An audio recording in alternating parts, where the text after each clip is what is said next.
एक शख्स था जिसने अपनी जिंदगी का मकसद सिर्फ मालो दौलत जमा करना बना लिया था। दुनिया की कोई नेमत ऐसी ना थी जो उसने अपने लिए न खरीदी हो।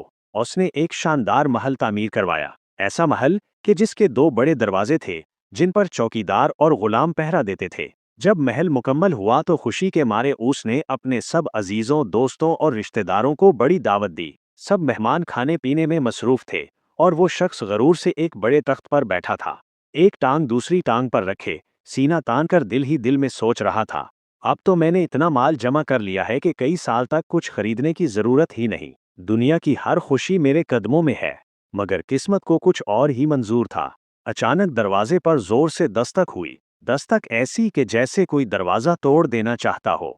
गुलाम दौड़ते हुए दरवाजे पर पहुंचे और गुस्से से बोले, कौन है ये बदतमीज जो हमारे सरदार की महफिल खराब कर रहा है? दरवाजे पर एक फकीर खड़ा था, फटे पुराने कपड़ों में, गर्दन में झोला लटकाए, चेहरे पर फकीरी का नूर लेकिन आंखों में एक खौफनाक संजीदगी।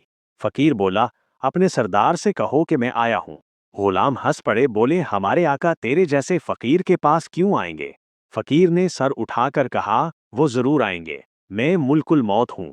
ये सुनकर गुलामों के चेहरे फिक सफेद हो गए, दिलों की धड़कन तेज हो गई। लरजते कदमों से वो अपने आका के पास पहुंचे और सारी बात बताई। आका का गरूर लम्हों में जमीन बोस हो गया। पसीने में शराबूर कपकपाती जबान से बोला, जाओ, फकीर से कहो कि मैं फिदिया दे दूंगा, जो चाहे ले ले, मगर मेरी जान बख्श दे।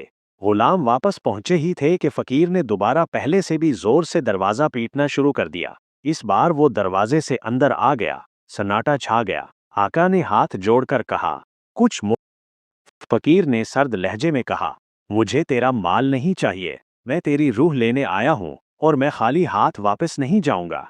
ये सुनकर औस के कदमों तले जमीन निकल गई, आंखों में आंसू, दिल में हसरत। औस ने मालो दौलत की तरफ देखा और चीख कर कहा, अल्लाह की लानत हो तुझ पर, तूने मुझे मेरे रब की याद से गाफिल कर दिया, इबादत का वक्त न दिया, दुनिया के नशे में डूबा रहा और आज मेरा अंजाम मेरे सामने है। इतने में अल्लाह के हुक्म से ऊस के माल को जबान अता हुई। माल ने कहा, मुझे लानत क्यों देता है? मैं तो बेजान था, तूने ही मुझे अपने दिल का खुदा बना लिया था। अगर तू मुझे नेकी के रास्ते में खर्च करता तो मैं तेरे साथ होता, आज तेरा सहारा बनता। मगर तूने मुझे फख्र, गुरूर और गुनाह के लिए इस्तेमाल किया। कसूर मेरा नहीं, तेरा अपना है। ये सुनकर उस शख्स की आंखों से आंसू जारी हो गए, लेकिन अब वक्त खत्म हो चुका था। मलकुल मौत ने बढ़कर उसकी रूह कब्ज कर ली। गुरूर, दौलत, महल, दरबान सब पीछे रह गए। वो तन्हा अपने आमाल के साथ रह गया।